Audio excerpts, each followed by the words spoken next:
बिस्मिल्लाहिर्रहमानिर्रहीम। अस्सलामु अलैकुम वरहमतुल्लाहि वबरकातुहू। उम्मीद करता हूँ आप सब खैरियत से होंगे। और आज की वीडियो में आपको बहुत इम्पॉर्टेंट और बहुत ज़रूरी वजीफ़ा बताने जा रहा हूँ, ख़ास तौर पे उन लोगों के लिए जो चीज़ कहीं रखते हैं फिर उनको याद नहीं होती हमने कहाँ रखी है, और दूसरा उन लोगों के लिए भी जिनकी कोई चीज़ गुम हो चुकी है या किसी ने चोरी कर ली है।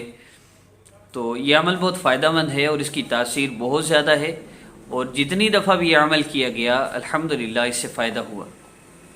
तो आप भी इस अमल को कीजिए, इंशाअल्लाह आपको भी फ़ायदा होगा। लेकिन अमल की कबूलियत के लिए कह लें, अमल की तासीर के लिए कह लें, अमल का फ़ायदा तब होगा जब आप चंद बातों का अहतमाम करेंगे।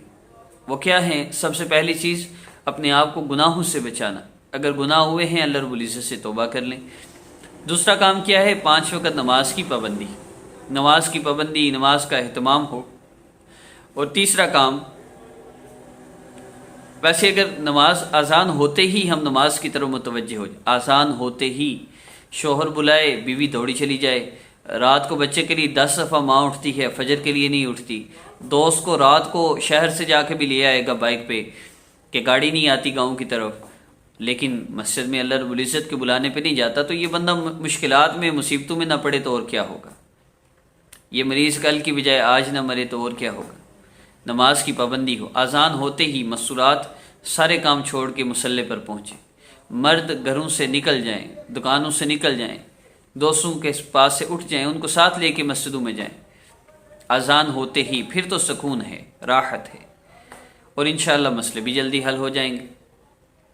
अमल की तरतीब की तरफ बढ़ते हैं। सूरह बकरा की आयत नंबर 156 का हिस्सा है, इन्ना लिल्लाहि व इन्ना इलैहि राजिऊन। इसकी खासियत यह है कि अगर ये आयत पढ़कर गुम हुई चीज़ तलाश की जावे तो इंशाअल्लाह ज़रूर मिल जावे, वरना गैब से कोई चीज़ वो ना मिले तो गैब से अल्लाह रब्बुल इज़्ज़त उससे उम्दा चीज़ कोई अता फरमाएंगे।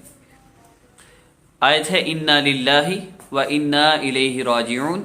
आप जब चीज़ तलाश कर रहे हो, बहुत से लोग मैसेज करते हैं गोल्ड नहीं मिल रहा, सोना रखा था अलमारी में मिल नहीं रहा, इस तरह की बहुत सी चीज़ें। इन्ना लिल्लाहि व इन्ना इलैहि राजिऊन, आपने इसको कोशिश करें जब चीज़ ढूंढ रहे हो तो मुस्तकिल पढ़ते रहें, और 21 दफ़ा तो लाजमी पढ़ लें, अव्वल आखिर दरूद पाक पढ़ें, और 21 मरतबा आप इन्ना लिल्लाहि व इन्ना इलैहि राजिऊन, इन्ना लिल्लाहि व इन्ना इलैहि राजिऊन, आप इस आयत मुबारका को पढ़िए 21 मरतबा। दुआ की नीयत से भी पढ़ा जा सकता है, और यानी महसूस याम में अमल किया जा सकता है। इंशाअल्लाह आपकी वो चीज़ मिल जाएगी या अल्लाह रब्बुल इज़्ज़त गैब से इससे भी उम्दा चीज़ आपको अता फरमाएंगे। अल्लाह पाक आप सब की सारी परेशानियों को दूर फरमा दे। अमल की इजाज़त के लिए चैनल को सब्सक्राइब कीजिए, बेल आइकन को प्रेस कर लीजिए। नेक्स्ट वीडियो में मिलते हैं। अस्सलामु अलैकुम व रहमतुल्लाह।